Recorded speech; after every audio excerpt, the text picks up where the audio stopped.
let's try to summarize what we have learned, right? So these 250 years from, say, beginning of the 18th century, you know, physiocrats, Smith, and so on, all the way to David Cass and Koopman's papers in 1965, all right? What is that we know?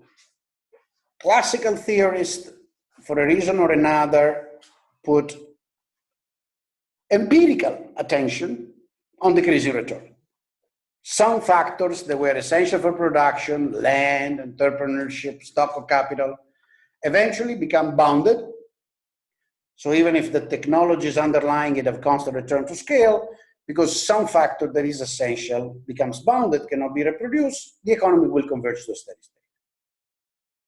Okay? That's the starting point. This goes on, so study of steady state, how to get to steady state, stability of steady state, one sector model, two sector model, stability, not stability, the things we have seen, right? Lyapunov function today, okay, more complicated things. That's one word. In that word, at a certain point, comes basically two characters with two different roles. Schumpeter in 1911, with his view of development and innovation and growth. And if you want, von Neumann as a mathematician that takes over the intuition from his friends, economists, Wald, Schumpeter himself, and says, let me write a model of unbounded growth in an economy where the only thing that matters are two restrictions: material balances and zero profits, zero pure profits, in the sense total cost, total revenues equal, and everything that gets earned gets redistributed back to the factors. To do this, he builds a very simple and idealized model with a lot of special assumption. He wants to stick to the technological clearly, right? That's what the guy is asking. Like, what kind of properties technologies do? What kind of properties do I require the technologies to have, what he called processes, so that I get this thing, right? And so he writes a world where everything is useful and everything gets reproduced and is reproducible and everything can be accumulated. So it's essentially an economy where I've thrown away everything that is either not reproducible or not essential in production. Right? Good. And he proves a nice theorem. He says, look, yeah, sure. There is a ray, you can grow at the maximal rate, you can find it's an eigenvalue of a certain matrix, blah, blah, blah. That ray, which is the kind of physical return on commodities, that is sustainable with a balance that is constant sectorial composition, that's the key assumption he makes, right, is also equal to the rate of return on the price side, on the cost side, on the dual, on your investment. Which, one thing for a moment, it's intuitive, right? I'm holding the two baskets constant in compositions, always the same ratio between tomatoes, potatoes, bananas, shoes, stocks, glasses, blah, blah, blah, right? So the only thing they do is expanding, and so the payoff has to be proportional to the rate of expansion. In fact, given that nothing is dispersed in the system and nothing is thrown away, the rate of return has to be exactly the rate of expansion. And given that everything expands uniformly, it's just a number, a real positive number. And that's all it proves, is that the two exist and are the same. That's von Neumann, okay? Point is that it shows you want to have growth, unbounded growth, in an economy with constant return to scale, fixed technology, sure. As long as the economy is productive enough, you can do it, all right? And there is actually balanced growth. So this goes on, gets accepted, right? Then the debate, interestingly, because of the Great Depression of a lot of things and the growth of the, if you want, Marxist, not really Marxist, but anyhow, let's call it Marxist point of view. Things have to be seen in context, otherwise people don't understand. Economics is a bad animal. It's not like pure mathematics. It's an idiocy to think of it, but even it's not even necessarily like the natural science that may follow their strategy of research fairly independently from what happened in society. Now, not really true either, right? Think of the whole atomic bomb thing. We would have probably not gone that way that quickly if it were not useful for certain activities that are very social or antisocial. Anyhow, we certainly depend much more than other in the question we ask. I think it's unfortunate, but it's unavoidable. So one has to be aware of that from social pressure.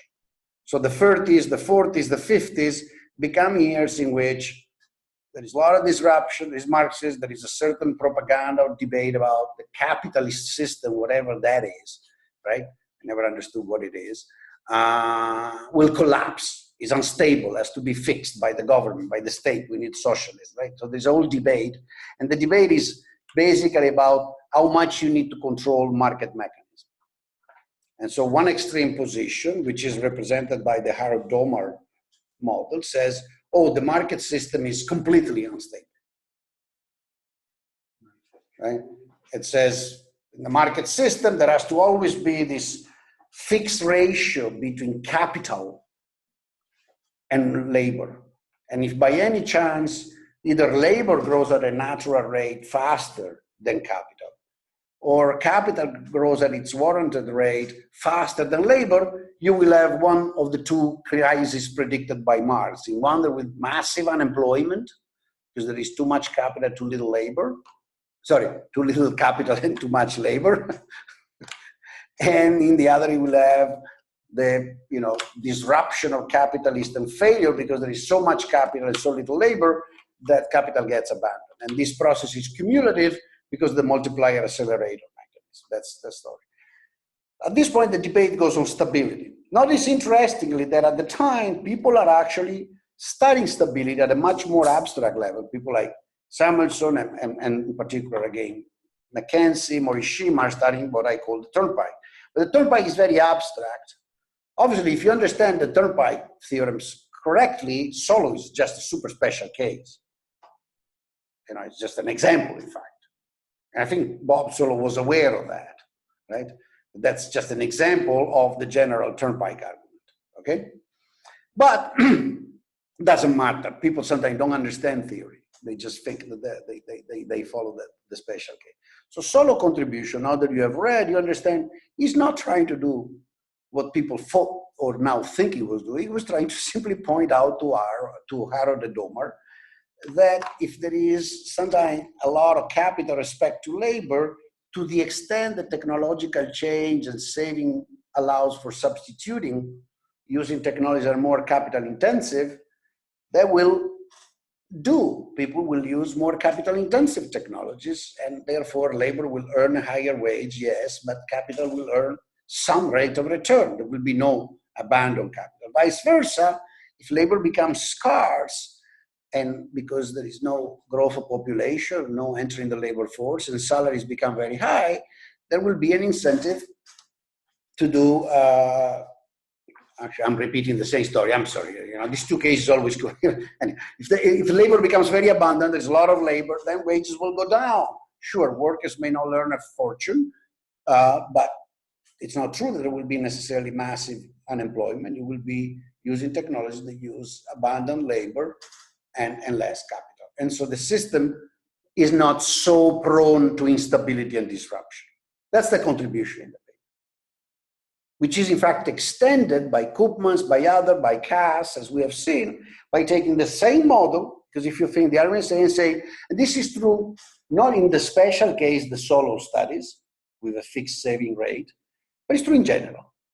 Even if people optimize intertemporal consumption over time, for very general production functions. It's still true that in that case, we will observe a tendency to stability in this dynamic sense. Again, notice it's not that David Cass, who was actually a very anarchist type, ever thought that what he did to get a PhD at Stanford was a description of reality. It was a way of checking that a certain logical statement was coherent. Right? And so stating capitalism, the market system is bound to end because it's inherently and endogenously unstable is crap. It's unstable under some assumption and stable under other. It's an empirical matter which of the two sets of assumptions is the relevant one. It's not a God-given rule, right? You want to decide it's unstable, it's going to bring you to disruption, good. Well, work out the condition under which this happens. This is the contribution. You know, if many economists that I've known in the elite, David Cass was the least right-wing and prone to be, you know, subservient to whatever you may imagine capitalism being. You know, David was really an anarchist of the first degree and first quality. So that's the work that these people do, okay? And the problem of growth with constant technology for them is solved. It's for Neumann, it's Schumpeter is in kind of the background. Schumpeter is a strange character, right? He comes out and he makes this profound observation, says, look, you're all debating about saving, constant return, decreasing return. I don't care. I understand perfectly that an economy can grow forever by purely saving something out of output and accumulating it slowly and never changing the technology. That's certainly true. In fact, and again, he predicts the turnpike. He says, in my opinion, if that happens, if there is absolutely no technological change, that economy will converge to what we call the equilibrium. And there he uses the word equilibrium in the physical sense, you know, a stationary state with no change from day to day. Relative prices are stable, quantities are stable in relative terms, people always consume the same, everything is very quiet. He says, but that's not interesting. It may happen in reality, but that's not what explains growth. Growth comes from technological change. And he starts out on his own investigation of technological change, which you should read. Which I think it's, if you want, I'll give you my own mathematical version of it, which I actually published it eventually in some Scottish journal. But it's not very well known, but I like it. And then he goes actually on a very strange direction, which will become relevant for us. And here you have to read. I invite you, it's very interesting how people's points of view are affected sometime in economics by politics. You read that Schumpeter of 1911, which I made you read already, right? And you see how optimistic in some senses, right? Realistic but optimistic. And it's all competition, and the innovator comes and competes with the other. He has this even, I don't know if you noticed, there is a bunch of pages in which he tries to discuss rational expectations. Have you ever noticed? When he describes how the innovator, the entrepreneur, in order to decide to undertake an innovation, has to compute the impact of his factor demand and new supply on the relative price of next period and try to figure out if prices that will realize again once he is on the market and does these different things, and therefore relative price change will make his innovation still profitable, because the fact that it's profitable at current prices implies nothing. It has to be profitable at future prices once I have innovated and other people are imitating, which is a way of thinking, you know, some form of rational expectation. People are going to react, prices change, I better look at the future. Right? So it's actually a beautiful description. Then the guy goes from there to the business cycle theory, which I recommend also to read. It's extremely long, that book, but it's in the style of Adam Smith. You can read it at night instead of reading some silly novel of people taking drugs and doing stupid things. You may read Schumpeter, it's a lot more interesting. And actually, one thing you should read, which is really sharp if you understand the history of economics, is history of economic theory. I think it's called history of economic thought or history of economic analysis. It's a beautiful thing. And it's also nice. I love the guy because he was so arrogant, but he had the right to be arrogant. He was conscious of how much he had understood, and he has this tone in which he criticizes everybody. Everybody's wrong. And it's so beautiful how he ignores Keynes. He understands that from the point of view of economic theory, Keynes is like a blip in the universe. So it's just, he's ignoring completely the whole thing. He's debating the real stuff. Read the history of economic analysis. Nice book. Anyhow, at a certain point, it's very interesting. Exactly because of the Great Depression, of the crisis, of the growth of Russia with Stalin, the fight, fascism, and so on, many intellectuals in the Western world gets convinced that, in fact, the whole problem for the Great Depression and so on was not bad monetary policy, too much monopolistic restrictions, the fact that they went crazy and stopped free trade. They get convinced that it's due to the fact that the market economies are not planned, are not like socialist economies that are planned. And therefore, that the fact that Russia seems to be growing and seems to be successful is because it's a planned economy where there is rationality, order, there is a planner that decides what to do, so there are no disruptions.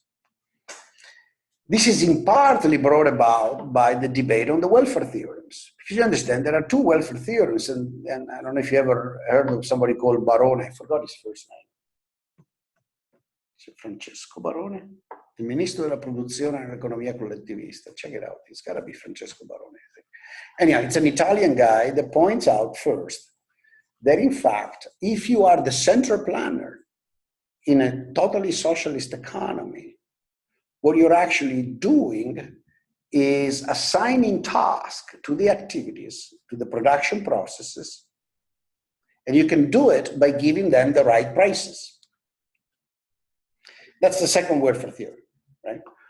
And so this starts a whole debate about what's called market socialism, Lange, and so on, right? The planner should be able to compute the proper relative prices. And once the proper relative prices are assigned, economic agent will just do the right things, and there will never be a crisis. In the abstract, this is correct, right? That's the way we decentralize the competitive equilibrium. I just give 72 fantasticillion prices for every day of the year, and everybody does the right thing. They buy the right amount of bread, the right amount of chocolate, the right amount of beer. Everybody's perfect. Yeah? That's where Hayek, I think, deservedly earned his credit by saying, look, you're all full of it. Because in order to compete the prices, the appropriate price, you need an amount of information that is just completely out of control. Yeah, that's a crazy assumption. Sure, you can make that assumption that you control that level of information, but honestly, it seems like a crazy assumption, okay? Schumpeter, nevertheless, at the time, in the 40s, is really influenced by this, and he writes this book, Capitalism, Socialism, and Democracy, which you should read. The first part of the book is a tirade on Marxism.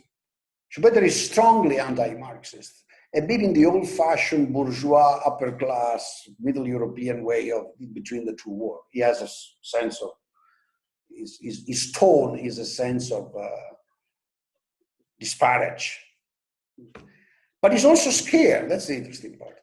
And so the second part of the book is about how useful are going to be the big monopolized conglomerates to save capitalism, because they will carry out innovation. So his old idea is right. He says, we have one advantage over them. We innovate, they don't.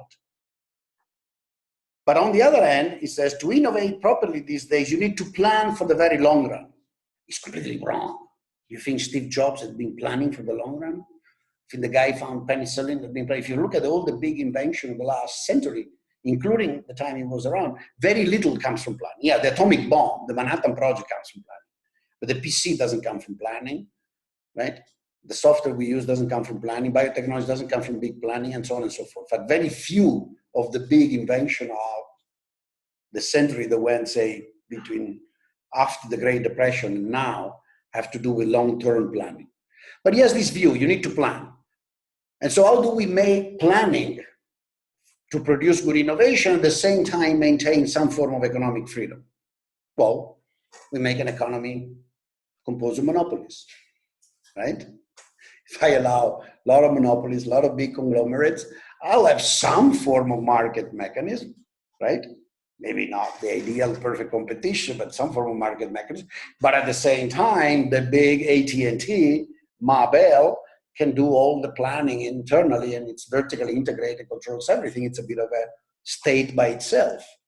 And then obviously starts telling in part this kind of fantasy, because it seems to me it's empirically a fantasy, that maybe monopolists are good because, yes, they have all the bad effects that monopolists are known to have. But if I am the monopolist today, but tomorrow he becomes the monopolist in my place because he invents something that is better than me, and then a little bit later he becomes the monopolist, and then she becomes the monopolist, then there's not going to be really a lasting monopoly that will do disaster. We're going to have dynamic efficiency because we're going to have all this innovation, and temporarily for a few years between one invention and the other, we're going to have a monopolist. That's going to be a bit of a cost.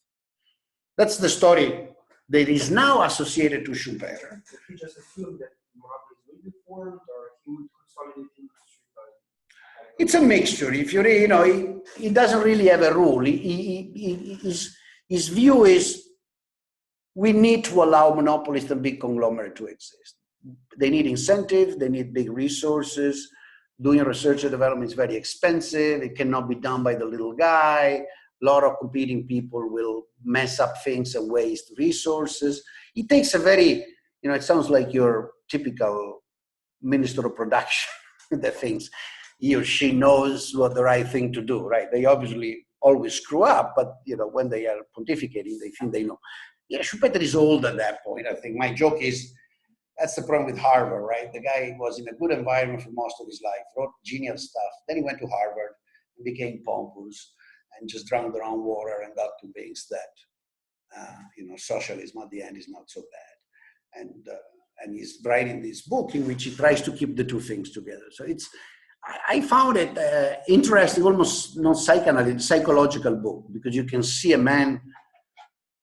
He's a big intellectual and understands the limit of his argument, but goes back and forth. So he's not giving you a rule. He's not saying, do brute force merging. He's saying, it's natural, it will have to come. There is no reason to oppose it. In fact, in part, we should favor it. And don't worry, monopolies will be leapfrogging each other. So we will have dynamic efficiency. The idea of dynamic efficiency is actually formalized by his follower. He has a whole sequence of following. Industrial organization at Harvard and Cambridge in general got dominated. Schmolensky, I forgot, Alzheimer. Anyhow, there's a sequence of followers of Schumpeter. Funny enough, many of their last names starts with S.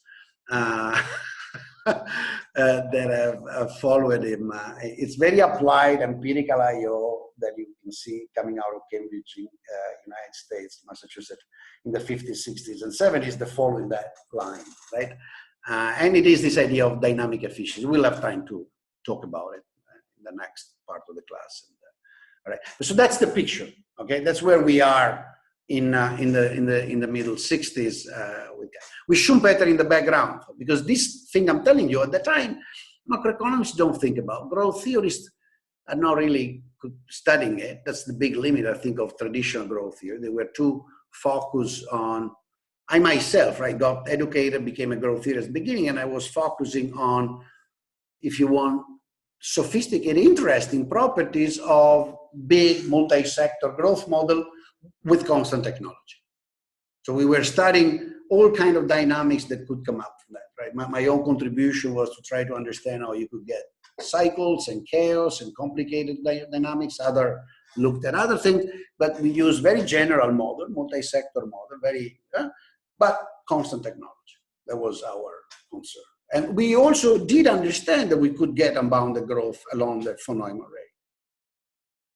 I mean, to give you an example, one of Lionel Mackenzie's most celebrated paper in that gang, they're all gangs, right, is a paper he published with a bit of personal touch, because Hicks had refused to give him a PhD 30 years earlier, in honor of John Hicks' retirement. And there's a collective volume called Value, Capital, and Growth, I think.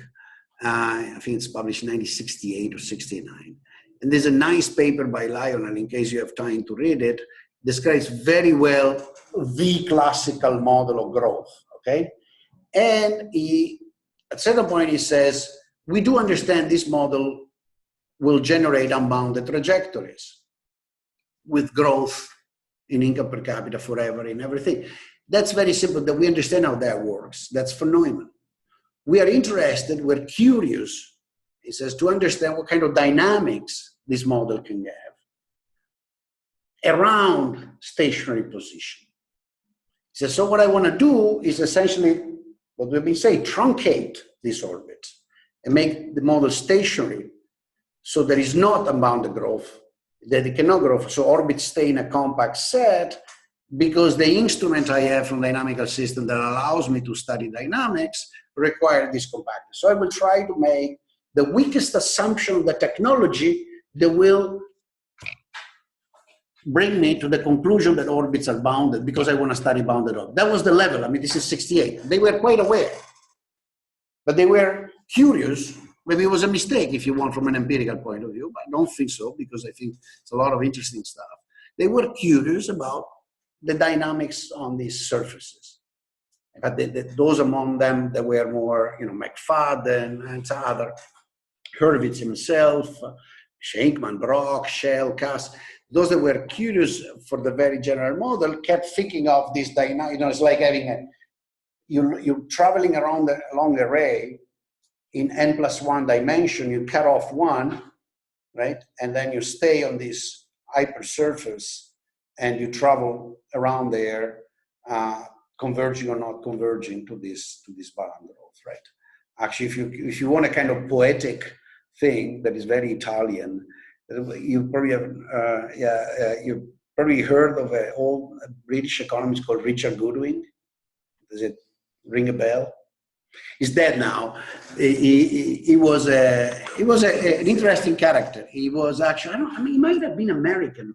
I forgot if he was British and had gone to study in the United States or vice versa. Huh? But anyhow, the point of Goodwin was actually really leftist and a bit of a communist. And so I know for sure that he studied in the United States, and at some point he got essentially pushed out of the United States, expelled. He had to kind of run away during the McCarthy period because he was accused of being a communist, and ended up in Cambridge, University of Cambridge, where he spent his career. He wrote a very interesting paper on multiplier accelerator, no linear thing. And then he retired at Siena in the 80s, kind of living a second life. He was a very original character, driving a small MG and going around dressed like a lord, attracting all the young girls of Siena and feeling. Yeah, anyhow, he was a character. It was an interesting character.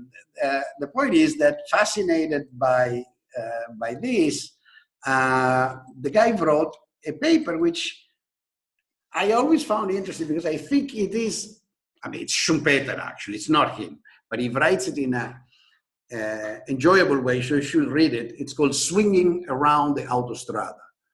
Okay, the turnpike is the autostrada.